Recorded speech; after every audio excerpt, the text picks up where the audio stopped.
Telekanalimiz tomonidan o'tkazilayotgan omadli tomoshabin mega aksiyasi qizg'in davom etmoqda. Unda ishtirokchilar pul mukofotlari, televizorlar hamda maishiy texnika to'plamlariga ega bo'lishlari mumkin. Sovg'alar esa allaqachon o'z egalariga topshirilmoqda. Berilgan shartlarni bajarib, yuqori ball to'plagan buxorolik hamyurtimizga ham televizor topshirildi.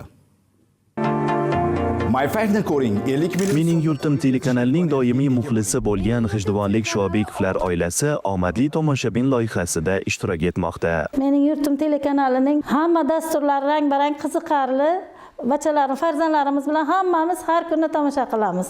Omadli tomoshabin loyihasiga a'zo bo'ldik.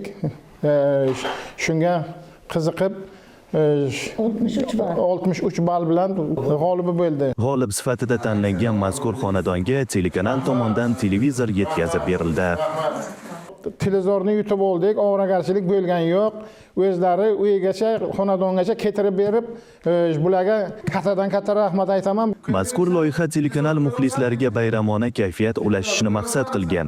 Siz ham omadli tomoshabinlardan biriga aylanib, maishiy texnika va 50 million so'm pul mukofotiga ega bo'lishni xohlasangiz, har kuni Mening yurtim telekanalini kuzating va soat 16:00 dan 18:30 ga qadar sirli raqamlarni belgilangan manzilga yuborish orqali g'oliblar qatoridan joy oling. G'oliblar har kuni jonli efirda